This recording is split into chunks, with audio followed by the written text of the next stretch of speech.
এবং সেখানে যে কথাটা সবচেয়ে বেশি বলেছে যে সালমান এফ রহমান নাকি আহলে হাদিস আন্দোলনের উপদেষ্টা ছিলেন। আহলে হাদিস আন্দোলনের উপদেষ্টা সালমান এফ রহমান গ্রেফতার। আর অন ইসলামিক তো হলো বহু দূরের কথা, তাহলে সেকুলার সংগঠন তো অনেক দূরের কথা। ইসলামী সংগঠন যদি অন্য কোনো সংগঠনের সাথে জড়িত থাকেন, কোন আদর্শিক সংগঠন অনুসারেও যদি আপনি হন, আপনি কখনো আহলে হাদিস আন্দোলনের প্রাথমিক সদস্য হওয়ার যোগ্যতা রাখেন না। ইসলামপুরের সম্মেলন ছিল, আমিরুজ্জামান গিয়েছেন, সেখানে আমরা সবাই ছিলাম। আমাদেরকে ওইখানে তো প্রোগ্রাম করতে দিবেই না, ওই জেলার সীমানার মধ্যে আমিরুজ্জামানকে থাকতে দেন ওই রাত্রে। এসপি সাহেব মাশাআল্লাহ এমন গু ধরলেন, উনি আসলে আমি গ্রেফতার করব। ওনাকে আমাদের সভাপতিকে চাপ প্রয়োগ করেছেন যে আপনি ওনাকে বলেন যেন যেখানে আছে রাস্তা থেকে নেমে যেন ফিরে চলে যান, কক্সবাজারে যেন উনি না ঢুকেন। এই সমস্ত এই প্রতিবন্ধকতার সম্মুখীন কিন্তু আমরা ওই আওয়ামী প্রশাসন দ্বারা হয়েছি। আবু তালেবকে ইসলাম গ্রহণ করেছিলেন, কিন্তু রাসূলুল্লাহ সাল্লাল্লাহু আলাইহি ওয়াসাল্লামের সবচাইতে বড় সহযোগী ছিলেন তিনি। আত্মাহারিক টিভি, ওহির আলোই উদ্ভাসিত জীবনের জন্য।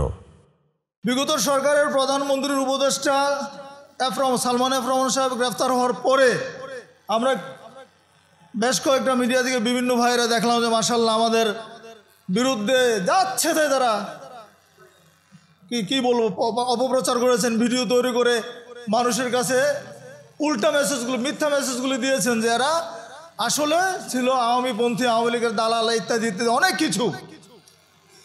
এবং সেখানে যে কথাটা সবচেয়ে বেশি বলেছে যে সালমান এফ রহমান নাকি আহলে হাদিস আন্দোলনের উপদেষ্টা ছিলেন।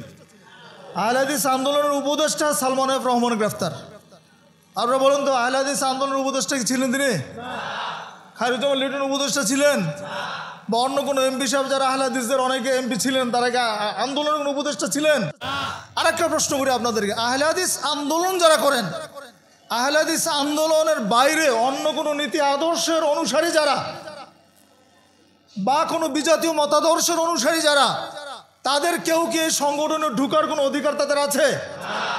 এটা আমাদের গঠনতন্ত্রে স্পষ্ট করে বলে দেওয়া আছে। অন্য কোনো সংগঠন করলে, ইসলামের সংগঠন করলেও তো আমাদের সাথে ঢুকতে পারবেন না আপনি। আর অন ইসলামিক তো হলো বহু দূরের কথা, তাহলে সেকুলার সংগঠন তো অনেক দূরের কথা।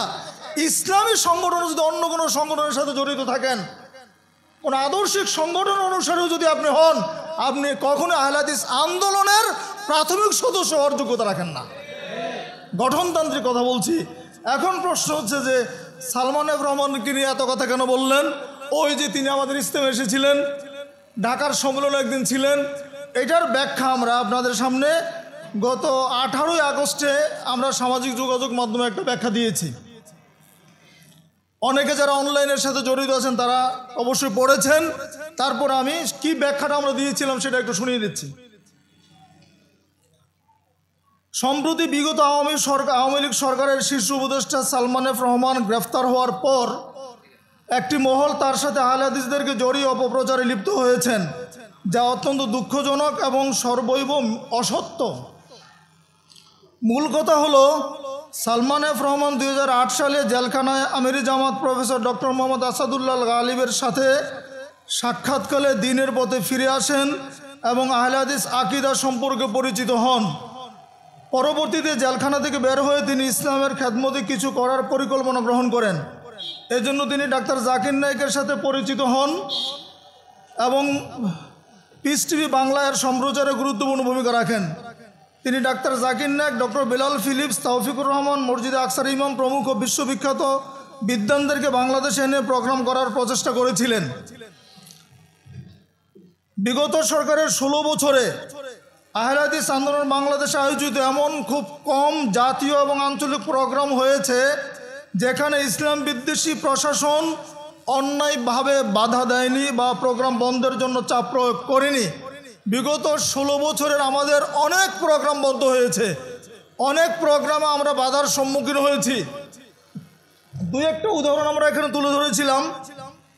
যেমন জামালপুর জেলা সম্মেলনে আমিরে জামাতের উপস্থিত হওয়ার পর প্রশাসনের নিষেধাজ্ঞার মুখে ফিরে আসতে বাধ্য হওয়া।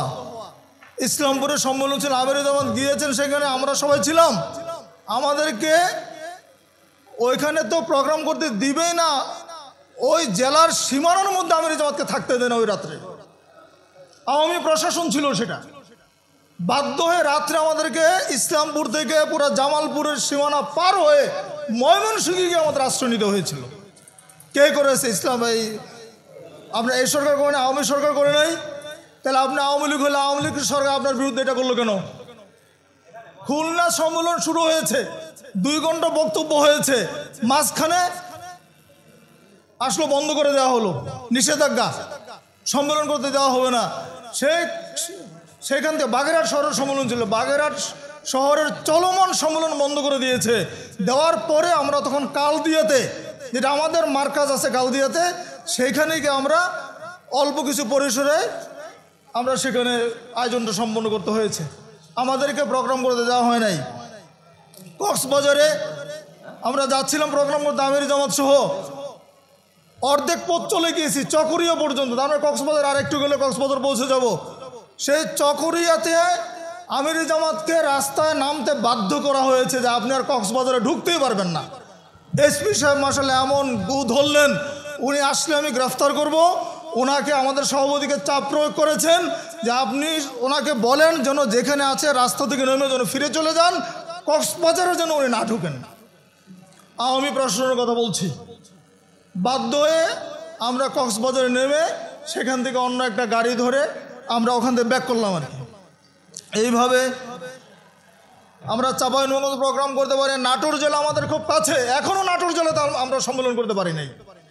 আওয়ামী প্রশাসনের কথা বলছি। এরকম একটা বলতে গেলে অনেক বলা যাবে। সর্বশেষ আমাদের তবলিগ ইজতেমা 2024 সালের তবলিগ ইজতেমা, আপনারা জানেন সব কিছু সম্পন্ন হয়ে গেল। 2 দিন আগে প্রশাসন নিষেধ করে দিল, অনুমতি দেওয়া যাবে না। এই পুলিশ কমিশনার সাহেব তখন যিনি ছিলেন, ওই ভদ্রলোক হিন্দু ভদ্রলোক ছিলেন। নাসরবান্দা বোঝানোই যাচ্ছে না যে এত বড় একটা আয়োজন, লক্ষ লক্ষ টাকার আয়োজন, বিশাল বিশাল প্যান্ডেল সম্পন্ন হয়ে গেছে, নাসরবান্দা বোঝানো যাচ্ছে না। তাহলে এই সমস্ত এই প্রতিবন্ধকতার সম্মুখীন কিন্তু আমরা ওই আওয়ামী প্রশাসন দ্বারা হয়েছি। তাই আপনারা যদি আওয়ামী লীগই হতেন তাহলে তো আওয়ামী লীগের জন্য তো 7 খুনে মাফ, সবই করা যেত।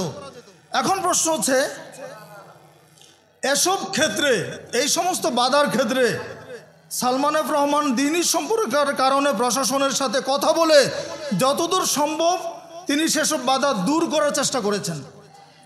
তাছাড়া দেশের কোনো স্থানে আহলে হাদিস মসজিদ ভাঙ্গার বা দখলের ষড়যন্ত্র হলে তা রোধ করার জন্য চেষ্টা করেছেন। তন্মধ্যে সিলেটের তাকওয়া মসজিদ, ভোলা শহরের আহলে হাদিস মসজিদ, ফরিদপুরের সালতান মসজিদ অন্যতম। আপনারা জানেন মসজিদগুলিকে আগুন দেওয়া হয়েছিল, ভাঙচুর হয়েছে। এই সমস্ত ক্ষেত্রে তিনি আমাদেরকে আমির জামাতের সাথে ব্যক্তিগত সম্পর্কের কারণে তিনি সহযোগিতা করেছেন।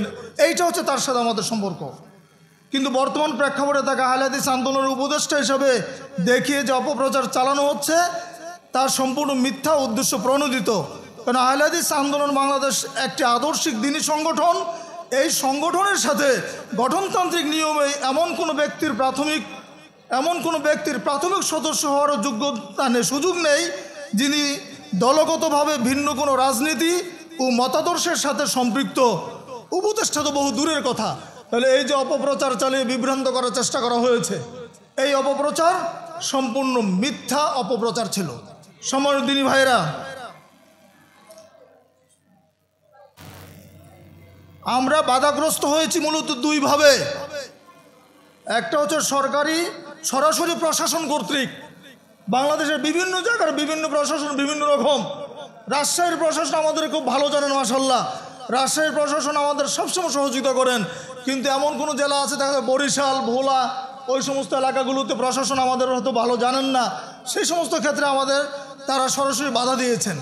আর দ্বিতীয় বাধার ধরন ছিল তো ওই সমস্ত এলাকার যারা আমাদের বিরোধী, যারা আহলে হাদিস বিদ্বেষী ওলামা, যারা পীরপন্থী, মাজারপন্থী বা ওলামা দল যারাই বলেন, এরা কিন্তু ওই সময় ওই স্থানের প্রশাসনকে মিসগাইড করেছে, মিথ্যা তথ্য দিয়ে আমাদের বিরুদ্ধে অভিযোগ দিয়ে তারা ওই প্রোগ্রামগুলি বন্ধ করার জন্য ষড়যন্ত্র করেছে।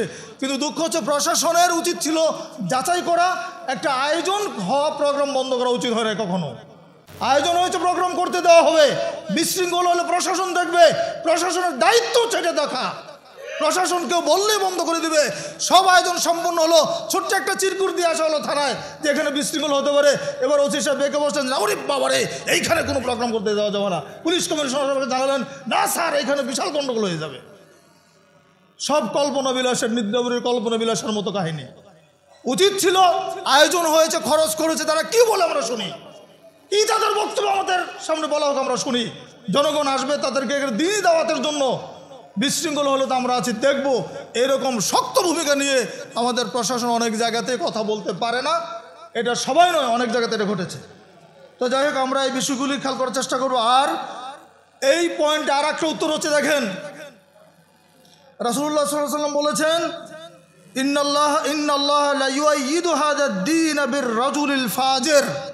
আল্লাহ রাব্বুল আলামিন তার দ্বীনকে মানে ফাজের বা পাপীদের দ্বারাও সহযোগিতা করেন না। দেখেন রাসূলুল্লাহ সাল্লাল্লাহু আলাইহি ওয়াসাল্লামের চাচাকে ছিলেন, আবু তালেব ছিলেন, তাই না? আবু তালেব কি ইসলাম গ্রহণ করেছিলেন? কিন্তু রাসূলুল্লাহ সাল্লাল্লাহু আলাইহি ওয়াসাল্লামের সবচাইতে বড় সহযোগী ছিলেন তিনি ছায়ার মতো রাসূলকে সবসময় দেখতেন। মৃত্যুর মুহূর্তেও তিনি আল্লাহ রাসূলের দাওয়াত কবুল করেন নাই, কিন্তু দ্বীনের জন্য তিনি সহযোগী ছিলেন।